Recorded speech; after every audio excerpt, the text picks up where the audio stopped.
Último tema a tratar en este módulo, en el que vas a ver una parte muy importante en todo software: la documentación. En programación, el orden y la claridad son dos de las partes fundamentales. Sin ellas, todo lo que hagas será muy difícil de entender y mantener. Imagina una biblioteca de Python que no tenga documentación en absoluto, ni tutoriales, ni nada. Solo el código. Esto hará que tengas que utilizar otra biblioteca en su lugar, o bien que estés horas o días investigando cómo utilizar cada cosa de manera correcta. Si tienes una documentación a mano, puedes consultar de forma muy rápida todo lo que puedes hacer y cómo lo puedes hacer, errores, malas prácticas que se pueden evitar, etc. No necesariamente hace falta que aprendas la documentación de arriba abajo de lo que estés utilizando. Siempre la vas a tener a mano para ir consultándola.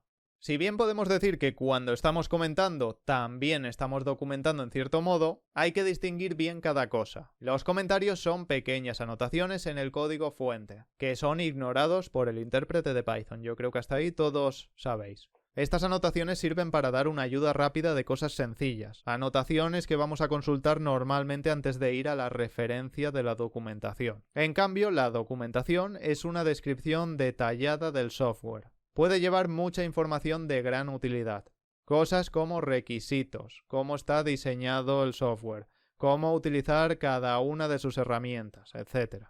Tanto los comentarios como la documentación en general deben utilizarse para proporcionar toda la información posible y, por supuesto, que sea útil. Más información en este caso no es necesariamente mejor. Los comentarios en Python se crean con el carácter almohadilla. Estos comentarios ocuparán una sola línea. Y para respetar la convención PEP8 de Python, estos no deberían ocupar más de 72 caracteres de longitud. Si necesitas extenderte más, mejor añade otro comentario de una línea, utiliza el comentario multilínea para añadir más líneas, o plantéate si realmente te tienes que extender tanto. Los comentarios pueden tener varios propósitos. Veamos algunos. El primero y más evidente es el de describir el código. Como por ejemplo lo que está ocurriendo aquí. Este comentario se dedica a explicar lo que hace esta función. Los comentarios también pueden servir para planificar los pasos en la creación de algo.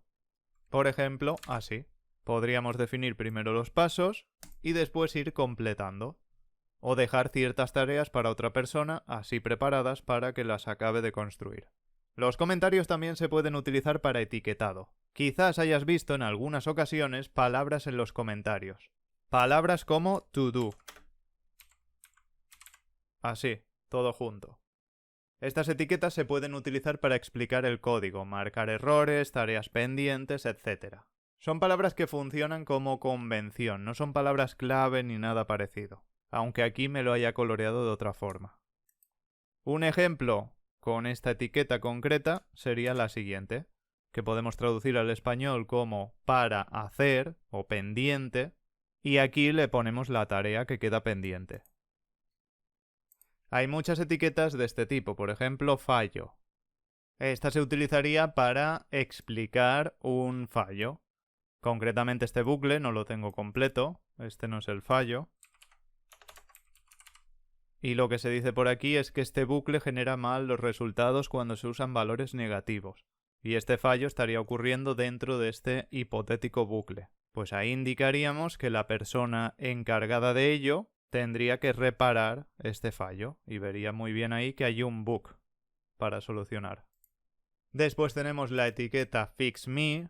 En este caso indica la función es ineficiente, probar con una generadora para hacer las cosas de otra manera.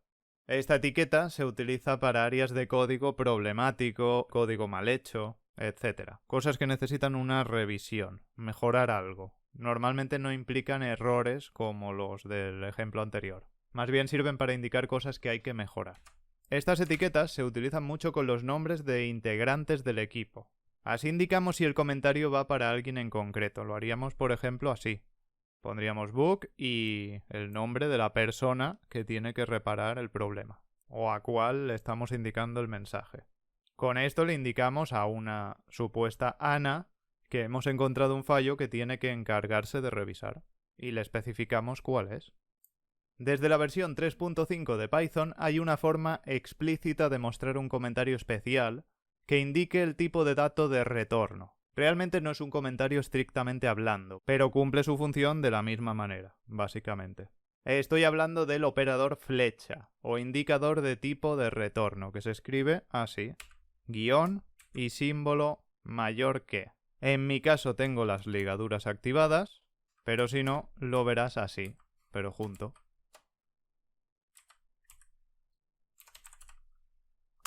Voy a quitar las ligaduras y así lo veréis todos igual.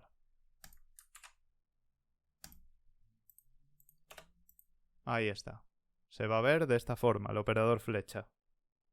Aquí tenemos un comentario que podríamos hacer perfectamente con lo que he enseñado hasta ahora en el curso, de la manera que lo hemos hecho todo. Aquí estamos indicando con este comentario que esta función acepta un str y devuelve un int. Pues en su lugar podemos quitar este comentario y utilizar el operador flecha. Aquí vamos a indicar el tipo de dato de los parámetros, muy al estilo de lenguajes como podrían ser Java. Pondríamos que lo que queremos que se pase para el parámetro cadena sea un str. Y lo que va a devolver la función va a ser un tipo de dato int. Estos dos puntos de aquí los quitaríamos y los pondríamos aquí, al final. La declaración de la función es exactamente igual, simplemente estamos indicando tipos de datos de manera explícita. Esto simplemente es informativo, la función funcionará igual en este caso como en el otro. Pero ya de antemano sabemos, sin ni siquiera leer un comentario, ni tener que interpretar lo que ha querido hacer el programador, que se espera que se le pase al parámetro cadena un tipo de dato str y que su return devuelve un tipo de dato int. Ya está. Y esto no fuerza a nada, ya que si yo pongo longitud e intento pasar un tipo de dato int en lugar de str para cadena, pues no me lo impide. Sale este type error, pero se produce aquí, en el len. Aquí vamos a poner un type. Bien, me dice class int, es decir, devuelve un int finalmente, pasándole un str. Quizás no te habías dado cuenta que has visto un montón de veces este operador flecha, por ejemplo, con una función como sprint. Fíjate cómo aquí tenemos esto, nos devuelve un valor known. Es decir, print no tiene un return, que nos devuelva un valor. Aquí nos indica también el tipo de dato, explícitamente, como hemos hecho aquí, de los parámetros sep, el separador, y el fin, que hace ese salto de línea. Mira, aquí lo tenemos, ambas cosas. Y por aquí tenemos un tipo de dato object. Nos indica aquí que tenemos que poner un objeto. Pues ahora voy a explicar esto. Habrá veces en las que necesitemos pasar diferentes tipos de datos a un mismo parámetro. Entonces, en esos casos, ¿cómo lo hacemos? Porque no podemos indicar str, int, float, bool, lo que sea. Como por ejemplo la función print, que le podemos pasar tanto un str como un int como un bool. Da lo mismo lo que le pases. Pues para representar esto de la manera que te estoy enseñando aquí, se tendría que hacer de la siguiente manera. Aquí supongamos que se llama valor, el parámetro, y este parámetro va a aceptar cualquier tipo de dato. Entonces, para representar eso, ponemos dos puntos e indicamos object. Y finalmente lo que devuelve, que por ejemplo podría ser otro object, cualquier tipo de dato o un tipo de dato en concreto, por ejemplo float. Y aquí vamos a poner un pass para que no nos molesten los avisos. Si tienes varios parámetros aquí, pues puedes hacer esto. Parámetro 1. Este se permite que se pasen diferentes tipos de datos. Pues ponemos object. Parámetro 2. Este solo va a recibir tipo de dato int. Pues ponemos int. Parámetro 3. Float. Y finalmente, lo que haga esta hipotética función devolverá un float. Es una forma más explícita de hacer las funciones, muy al estilo, como indicado anteriormente, Java. Por ponerte un ejemplo, nada más. No te digo que sea exactamente igual. Y vamos a comprobar esto mismo de print, que te he dicho, devuelve known. Vamos a comprobarlo. Imprimimos un print para saber qué es lo que devuelve ese print. y lo hacemos con un print también. Nos dice known, efectivamente. Pero antes ni siquiera de hacer esto, gracias a esto, sin ni siquiera saber cómo funciona la función print, podemos saber que devuelve un known. Entonces esto ya te da una pista de qué poner cuando crees una función que no tenga return, que solo tenga, por ejemplo, print, o ni siquiera tenga print, que haga otras tareas. Pues en este caso pondríamos, por ejemplo, def suma decimales, parámetro a, que va a admitir tipo de dato float, y b, que va a admitir otro float. Lo que devolverá esta función va a ser known. Es decir, no va a devolver nada.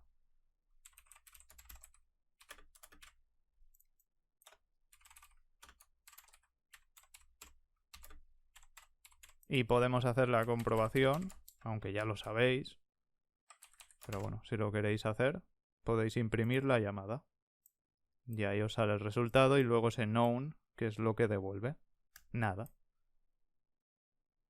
Python también tiene la posibilidad de utilizar cadenas de caracteres literales como comentarios. Esto ya lo expliqué. Las conocidas como docstrings, que se pueden escribir con 3 comillas simples o dobles al principio y 3 al final. Así o así.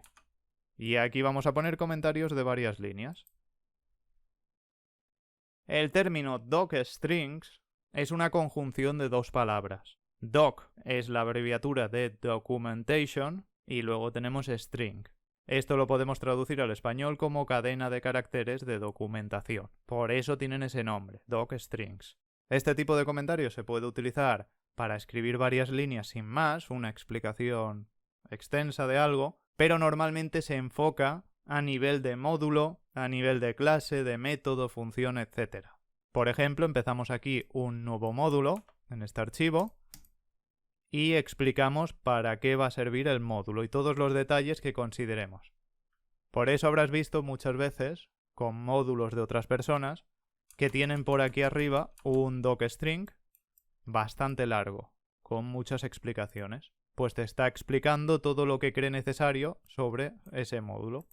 También a veces se indican por aquí temas de licencias, del uso del código.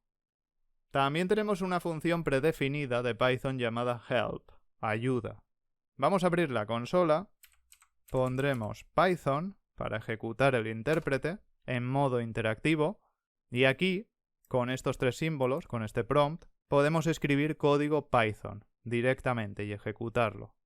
Por ejemplo, print hola y lo ejecuta ahí directamente. Pues aquí en el código podemos poner esto. Help, queremos ayuda sobre el tipo de dato u objeto int.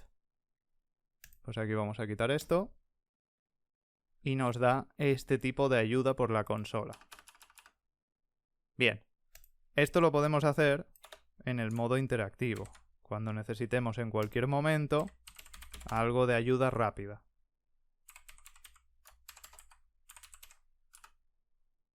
Es lo mismo. Con las docstrings podrás documentar elementos de tu código y que queden incluidos en los atributos doc de los objetos. De esa forma crearás objetos documentados y eso ya se pone muy interesante. Aquí tienes una sencilla función que evalúa si un número pasado como argumento es par o es impar. Bien, eso no es lo importante aquí. En este caso, lo suyo, y según nos va a indicar PyLint como buena recomendación, es que pongamos la docstring a nivel de módulo para empezar, aquí,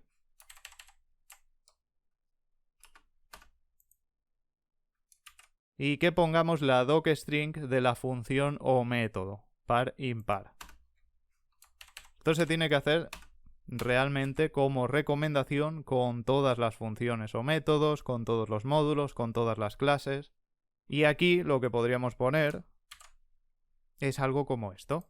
Guardamos cambios y ya no nos molesta más con ese mensaje que lleva mostrando PyLint desde que empezamos el curso.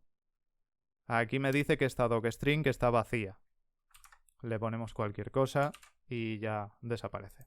Ten en cuenta que la docstring no es exactamente como un comentario normal. Esta debe respetar las indentaciones como el resto de elementos, ya que aunque en cierto modo se ignora por el intérprete, no exactamente, se toma en cuenta. No puedes hacer esto, ¿ves? Te daría error. En cambio, un comentario de una línea sí que puedes ponerlo aquí, sin que haya ningún problema. Lo interesante ahora es que podemos hacer algo como esto. Vamos a acceder a la docstring de la función par-impar.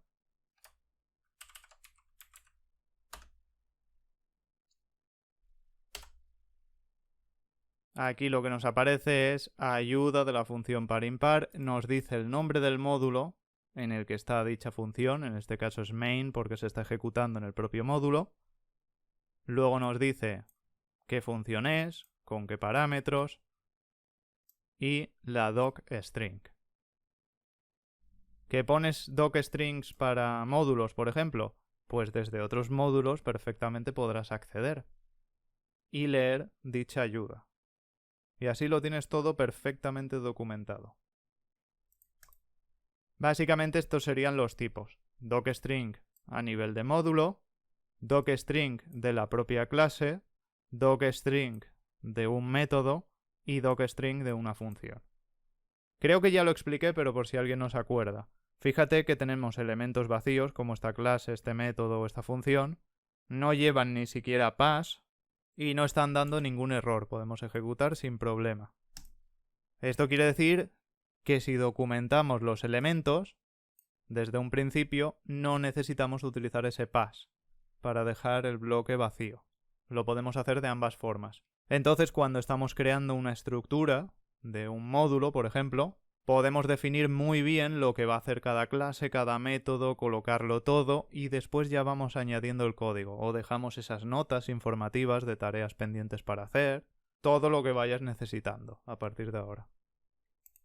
Enhorabuena por llegar hasta el final de este módulo del curso de Python. Por supuesto, este viaje no termina aquí. Todo lo que llevas aprendido hasta ahora hará que puedas afrontar cualquier reto de Python que te propongas. Si te gusta el desarrollo web, puedes empezar a aprenderlo junto con el framework Django, entre otros. Si te gustan los videojuegos, puedes practicar todo lo aprendido con una biblioteca como puede ser Pygame. Si te gustaría crear programas con interfaz gráfica, tienes bibliotecas como Tkinter o Custom Tkinter, o muchas otras, con las que podrás crear verdaderas maravillas. Con todo lo que has aprendido hasta ahora, tienes todo lo necesario para empezar a enfocarte en aprender cosas específicas. Tan solo tienes que decidir qué es lo que te gustaría aprender a manejar.